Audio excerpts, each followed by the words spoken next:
Well, hey again, everyone. It's been a little bit of a while here, and there's a bit of a drought of things on the channel at this point in time, and I hope you're all doing very well out there.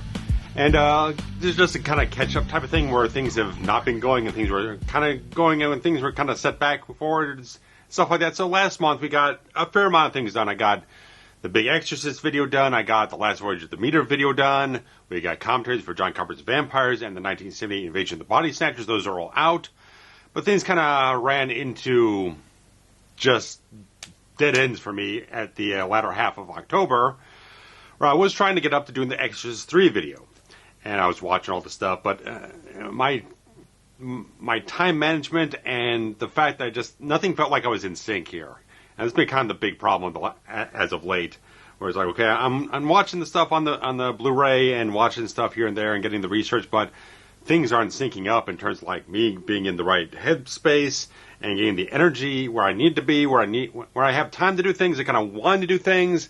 The rest of my body is just not energetic to really kind of settle in and grab what I need to in terms of analyzing things and organizing my thoughts and stuff like that. Everything was just a little too scattershot. And so I was like, okay, I got to a certain point, like, okay, this is just not working at this point in time. So I was trying to get up to do the Star Wars Special Edition video, the retro video series type of thing. And I was trying to get up to it, then things kind of threw me off track because, again, I was just not in the best state of mind. And so things were just going off to weird directions. And me and Steve are still trying to get our schedule synced up because he's been in and out of town because of his job. And that seems like it was kind of more advantageous for us because he would be out of town, they'd be back in town, then have a couple of days off, then kind of be doing stuff back to work here in town or whatnot. And that seemed to kind of work better for us. Now he's back in town and it's more like a regular schedule where we're kind of not slotting in together and stuff like that. So we're trying to at least get one scheduled for this month for our commentaries for John Carpenter's They Live, because we just passed the anniversary date. We kind of had it planned for this month. We also had the Cujo one planned for this month, but since everything's been kind of out of place for me, I still haven't actually watched the film. Despite the fact it was my idea to do this commentary months ago, I kept waiting and waiting for like the 4K to come. Then I was going to order the 4K, I was going to watch it and stuff like that, but then things just kind of like, it's all been all over the place. It's been a very difficult point in time where things just not working out. And so we're at least trying to figure out a time to get one recorded so we can get that in the bag and at least have something to flow through November. And then we'll figure out what December is. We'll figure out where our schedule is going to hit off. If we can do a triple shot to get everything done in December, we'll see if we can do that. We'll just see where things land. If I can find request a day off so we can slot in together and get a whole bunch of things done, that'd be great too. But we'll just kind of have to see where things land in due time. So we're kind of apologizing that we haven't gotten much out lately. So I did finally get around this past week to actually shooting the Retro Video Series episode on the Star Wars Trilogy Special Edition. So I finally got everything in line. I got myself focused. I got my energy where I need to be, my time where I need to be, and my mind where I need to be. So I got everything shot for it. And I did do some reshoots already because, like, okay, I could make that a little bit more succinct, or I can kind of present it better, stuff like that. So I'm still going through it. End up being, again, close to about what the Exorcist video was in terms of length of raw footage. So I'm I'm progressing through things a little bit at a time. So I'm just trying to work as best I can through everything like that because it's just a very long type of thing.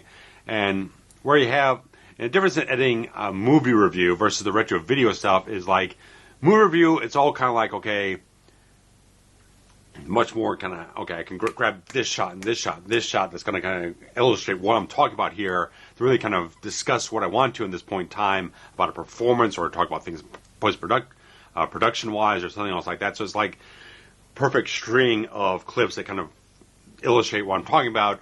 Retro video series is more like, okay, I'm talking about this specific aspect of this film or comparing two different things. So it's like not like a long string of shots I can really put together. It's like I'm talking about this particular like special effect they put in for this version, so I'm comparing it from the old footage to the new footage. So it only lasts for a couple of seconds here, so the rest of it's just me on screen talking and talking. So I'm kind of figure out a way to approach it where it's like not so drawn out or something else like that. So it's kind of almost self-conscious type of thing. I kind of want to focus on the movie and the stuff I'm talking about here, not focus on me so much. So I'm trying to it's always that type of thing, trying to find a balance in that regard and how I can edit the thing to make sure it maintains an engaging quality. I'm not just rambling on and on and on. What suffices to say, the Star Wars Trilogy Special Edition video is in progress. I just don't know how soon it's going to be done because there's just a lot of stuff to go through, because there's a lot of things I'm dealing with, talking about the changes made, then I'm talking about the different home video releases on the whole thing. So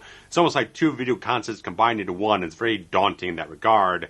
So I'm just kind of focused on things. Of course, I finally I got a good deal on this. This is the 2020 reissue of the Shadows of the Empire score, if you want to call it that, soundtrack or whatnot, the work from Joel McNeely. Because I could get the original 96 one kind of cheap, kind of very, very much available, but I just felt like I wanted to get the newer one just for the sake of the fact that it kind of looks better. It's got better art on the disc itself.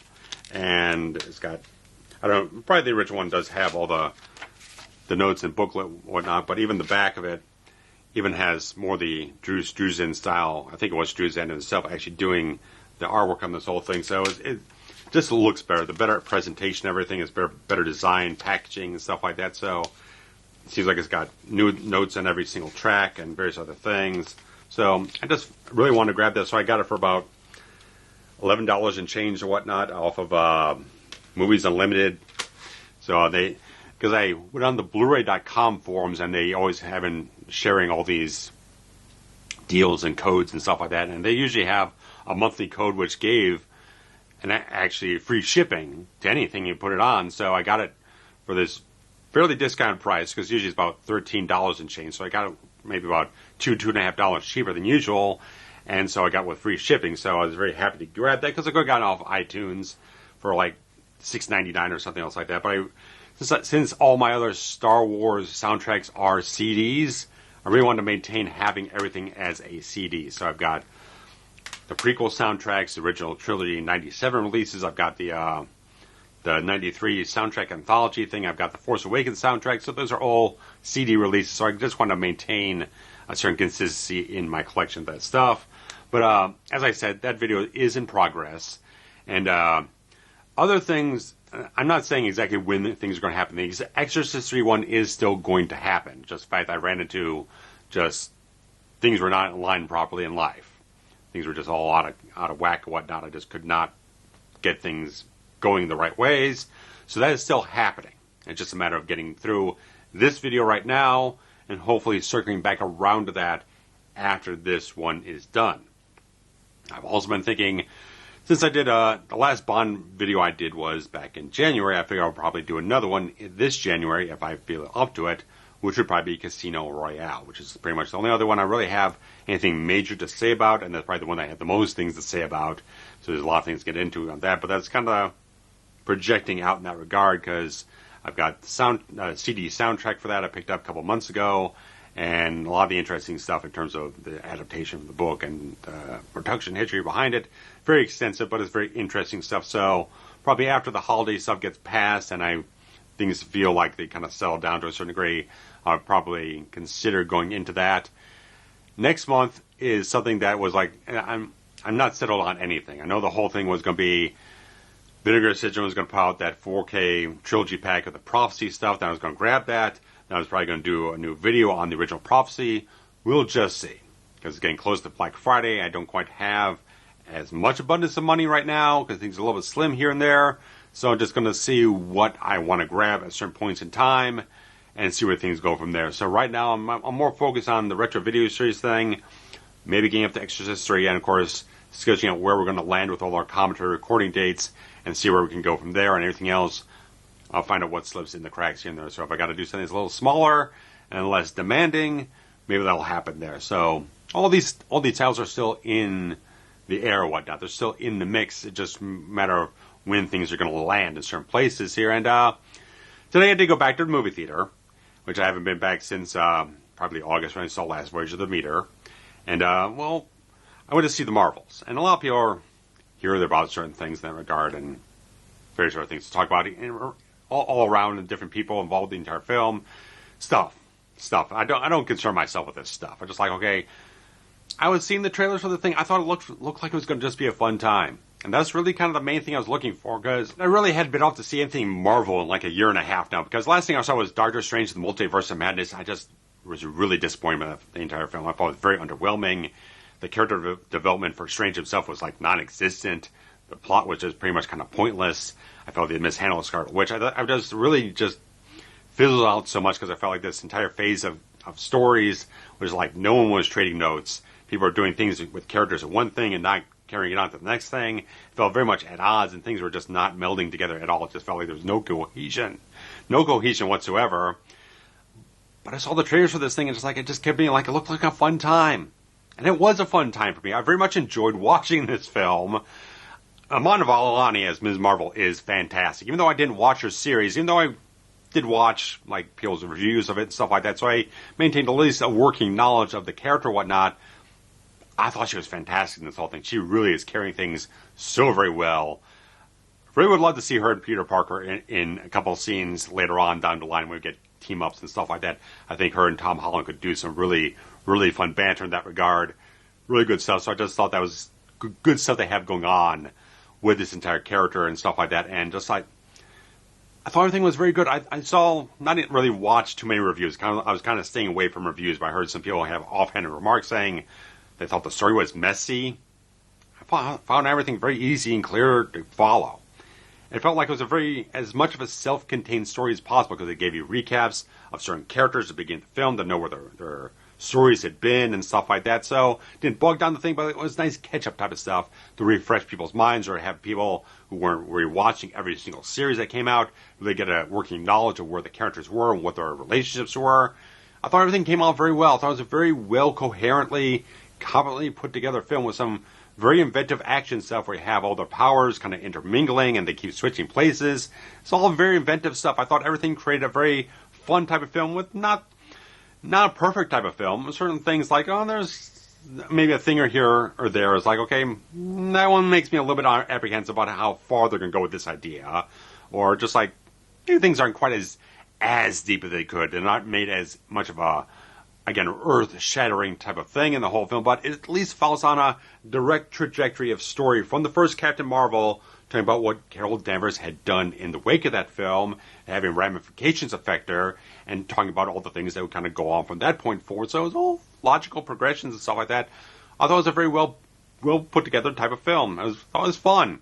It's not going to be Winter Soldier or Civil War. It's not going to be Endgame. It's not going to be anything like that. It's not going to be the biggest thing ever in the Marvel Cinematic Universe, but it was a fun time. And it's at least the thing I'm looking for. It's saying it's going to be a fun time. It's going to have some good characters. They're going to have some fairly good chemistry and have some inventive ideas. I thought it was at least the minimum of what I wanted there. And I thought it was a good type of film to spend some time with. I do like the first Captain Marvel, even though I think that one probably has more flaws than this one does to a certain degree. Just because it was a little bit banging you on the head with certain messages it had, and it wasn't quite as finessed in a certain way with certain things in the entire film. I thought it still had good stuff on it. I really love the soundtrack on the whole thing. I've got that digitally. I enjoyed watching this one. I just had a good time with it. So, if that's all I'm looking for a Marvel film at this point in time, just have a fun piece of work and not bog it down too much. So I know they're building up various things. They're probably maybe a little bit of a weird crossroads right now where they got a lot of things delayed because of the actor strike, which thankfully is suspended at this point in time, not ratified to the agreement or whatnot, but at least everyone's starting to get back to work, and hopefully things will start moving forward on certain things, and things will be ratified as a very good, solid agreement and stuff like that they fought very hard for.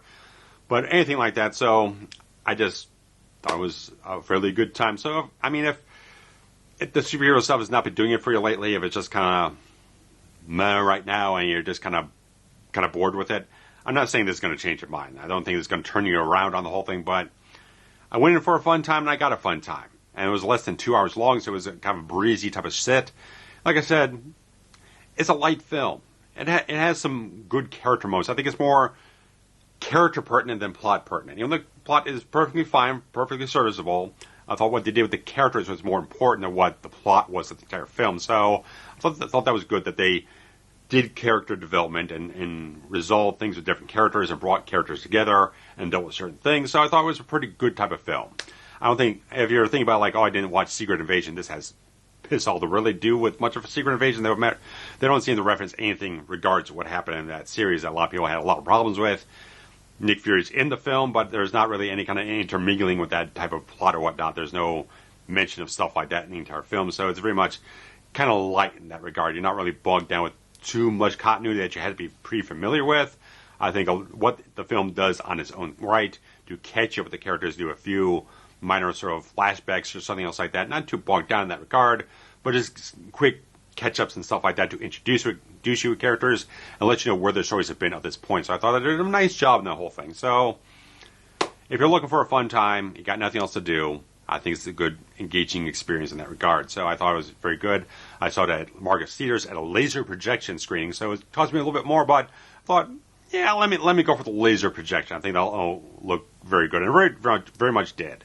It looked very, very vibrant and very bright and stuff like that, so definitely good in that regard. But moving on from there, there's not much of anything else I need to talk about in this whole thing. I got my friend AMES. She put out another single recently after she had a little bit of she lost one of her cats lately, Ruthie. And she was like, "Oh, I got putting off the track," but it's kind of a tribute to the Warrior Nun Francis Netflix series that she's been very much involved with. As someone contributed a couple tracks to the whole thing, and she's been very much grabbing a whole swell of support from that fan base. She's been very much involved with the entire thing, and she put that track out as a tribute to them for what they've done back to her. And so she's been just kind of laying low at this point in time, but I've been helping her out a little bit here and there. I kind of helped get her track up on YouTube because she was kind of taking a break from everything like that. And I felt like the least I can do is kind of put this art track together, just put the single art on the whole video and upload it and stuff like that. Or this is just me doing it as a favor. They don't have to pay me back for anything.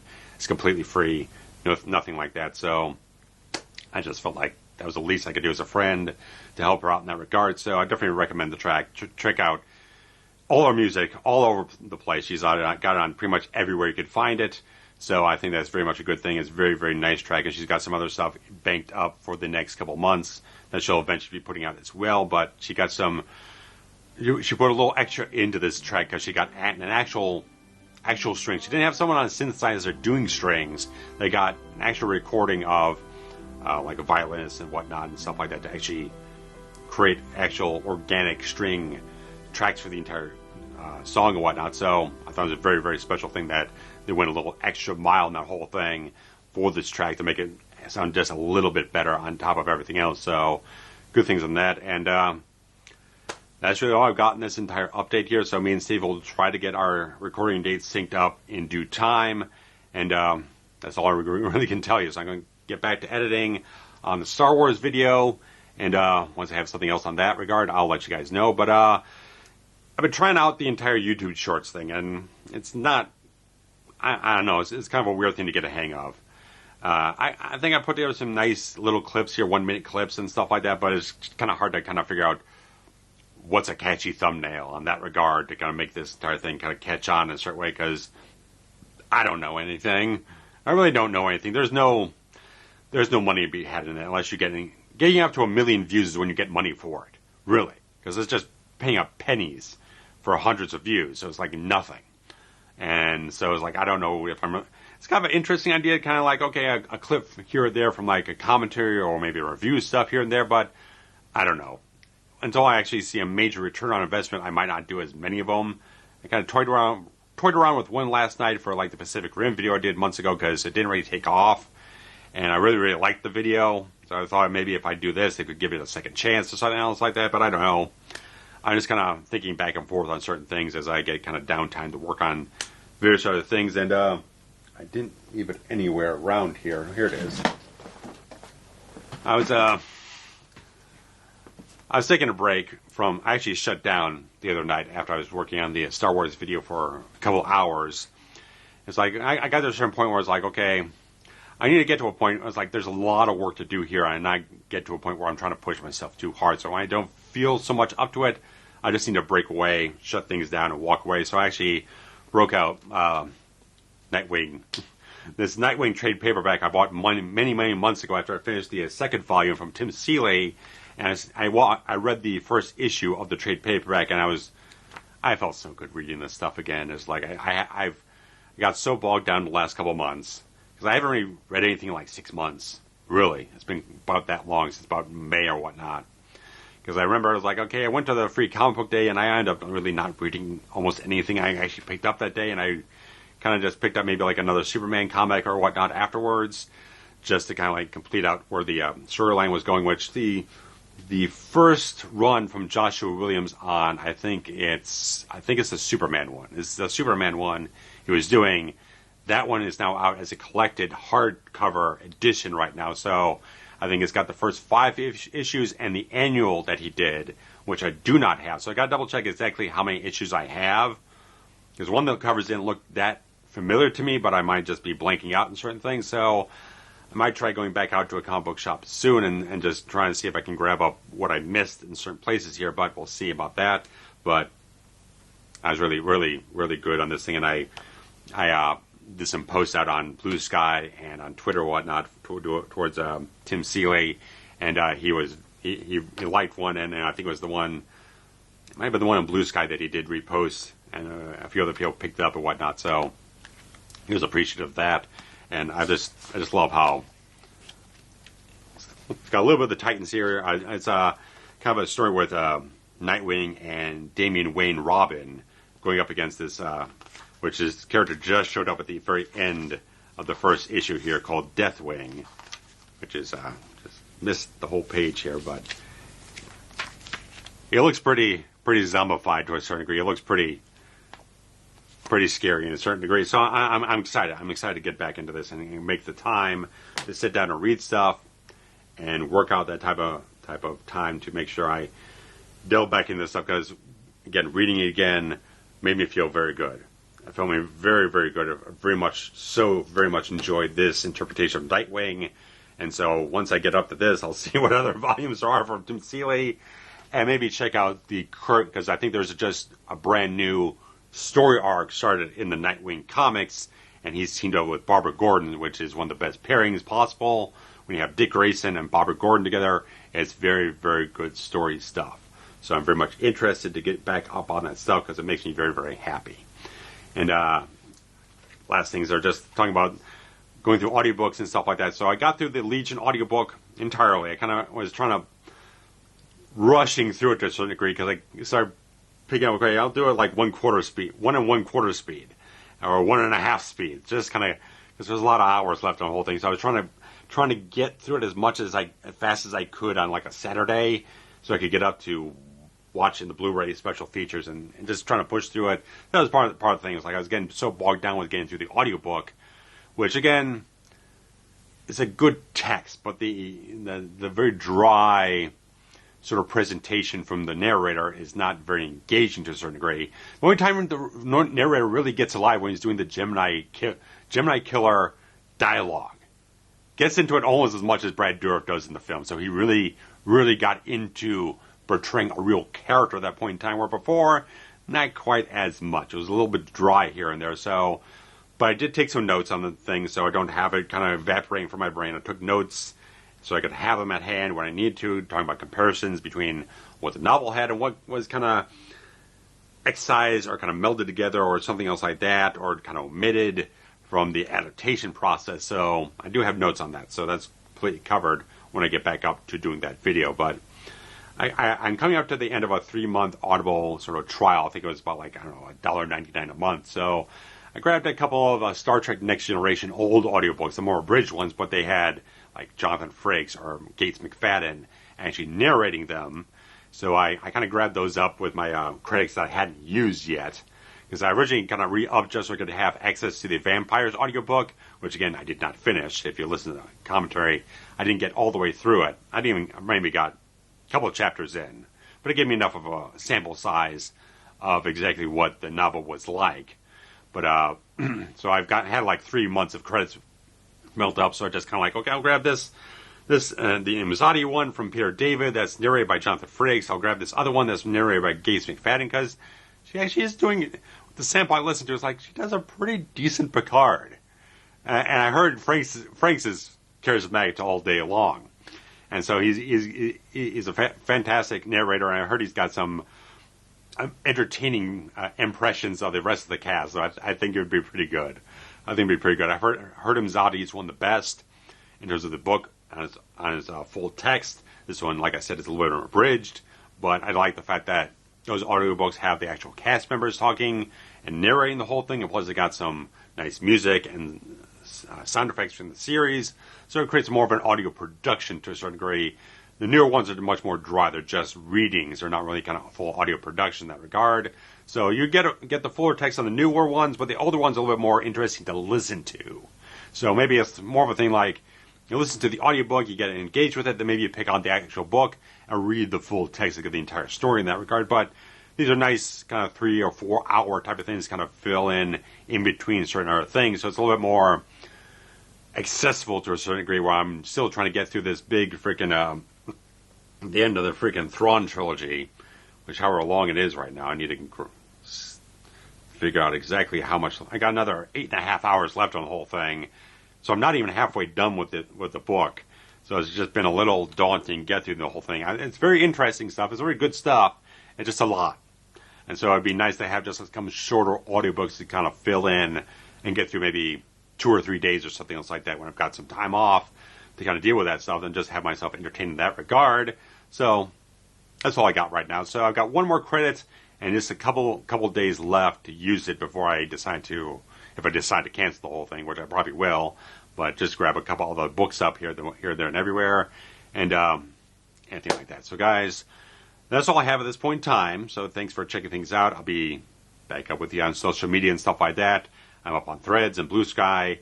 And I took a little break from Twitter after I was trying to get up the special edition video, and someone on there was just being very much a negative influence on me, I'll say that, and I eventually just excised them completely, muted them and blocked them and stuff like that. It's like, if you're going to come up here and just give me grief about certain things, I don't need you on here. I want to engage with people. If we have disagreements, it still has to be a discussion that has a positivity to it, constructiveness to it, a civil discourse. Now, I know Twitter is not the greatest place for that, but it just fact is, if you're going to go up and follow me and start commenting on my stuff, don't be bringing negative energy. Don't be bringing that kind of stuff to be just kind of a petty person in that regard and start to piss all over what I love and stuff like that. So don't bring in that energy. We don't want that around here. We're here to have some fun. Don't bring some negative crap around me and whatnot, because it's not going to be helpful. So that kind of deteriorated me and it stopped me from doing the video at that point in time, and then I just kind of went away from Twitter for a couple of days, very lightly. I only stepped on very lightly here and there. I just was kind of focusing on Threads and Blue Sky in that regard. There's a lot quieter places to a certain degree, but still a good discourse I have with a lot of people. Blue Sky, I have a lot of Trek people, and they're very much appreciative. They're very good conversations to get up on over there. And if I want to suggest some Star Trek podcasts, there's one, Weekly Trek, which is a Trek Core podcast from Alex T. Perry. Fabulous. I've been following him for years, and now he's following me over on Blue Sky, and we're having good stuff going on. And also TrekRanks from Jim Morehouse, who is tied with the Tricorder Transmissions Network, and it's wonderful. Just really positive discussion about Star Trek. Just everyone comes on with a certain topic, and they do a ranking of like 5 episodes or 5 characters or 5 elements of Star Trek. They count down. Just have a very fun discussion. It's just a great way to celebrate Trek and just have a good time, enjoy yourself. So these guys are all wonderful people. I interact with them on a regular basis online. They're just fun people that have good stuff to talk about. I very much appreciate it. So there's a lot of good stuff with Trek this past week, with the strikes ending or suspending technically. So Trek stuff getting back on track, and people online can start talking about Star Trek with the creators and the actors and stuff like that. That's great stuff. And of course, there's going to be announced that Star Trek Picard Season 3 is getting a Volume 2 soundtrack in the near future. So I'm very much excited for that, because the first one is fabulous stuff, mixing in a lot of the Jerry Goldsmith stuff, some James Horner stuff, and just some really fresh, original Star Trek sounds that all feels very cohesive. Sounds like a big theatrical cinematic score. It's fantastic. So I'm very much looking forward to getting a Volume 2 on that thing, because they use a lot of other stuff in the series that didn't make it in the first one a lot of people are very much asking for it. So that's been announced by Terry Matalas, the showrunner for season 3. Great stuff in that regard. So there's a lot of good stuff all over the place for Star Trek right now, and I'm very much pleased about it. I was toying around when the Star Wars one kind of went on the skids there because of negative influences. I was toying around with maybe doing another Star Trek video. Now, I was kind of inching out to maybe doing it for Star Trek Beyond, a full-length video, which is opposed to the mini review I did on opening weekend. That's still a maybe. That's still maybe down the line. Just got to feel when it's right. The one I'm a little more stronger on is doing a numerous versions of Star Trek the Motion Picture. Now, this is going to be maybe a little bit on the complicated side to a certain degree because I do have the extended TV version, but it's only on the Laserdisc. I did not grab the big box set. But even if I did, they're all just 4K discs, and I cannot rip a 4K disc. So I'd have to find some other avenues here. So I maybe just use the pan and scan version, which is not ideal, but possible. With the single edition I got for the motion picture, Director's Edition, it's only a 4K disc as well. So I don't have a Blu-ray disc for that to grab the footage from as well. So I'd maybe have to buy a separate Blu-ray disc for the whole thing. So it's something. It's not something that's happening right away, but it's something I have in the idea works, stuff like that. So it's something I feel strong about doing that than the Beyond video because it's something fresh, it's something different, something that's very much worth discussing. Because when I did my review video on the motion picture, I mainly just talked about the DVD Director's Edition. I really didn't talk about what all the version of the theatrical version or the extended TV version. I mentioned them, but I didn't go into detail on that stuff. So I think that'd be something I could cover, because I still haven't watched the 4K version. I haven't watched the 4K Director's Edition yet. I bought it over a year ago. I still haven't really sat down to actually give it the time yet. So this would be a perfect choice to actually do that. So if I decide, yes, I want to go off and do this, that would be the time for me to sit down and enjoy that and analyze that and get in the whole thing. And so I just have to grab elements that I can grab to use the entire video there. So it's still something that's on the table, along with the numerous versions of Blade Runner and a few other things. So ideas, some things I want to get up to. I like to do 5 things at one time, but it's just not possible. I like to do different. I like to get all these videos done at the same time, but it's just not possible. You know that. So it's like I'm very excited for all these ideas. It just takes a lot of time to get up to them, and I've already got something that's very time-consuming to get done first. So guys, thanks so much for checking out this update video. It's nice to have some fresh stuff to talk about, because I kept talking about getting up to the same old videos all the time. I kept talking about the Exorcist video all the time.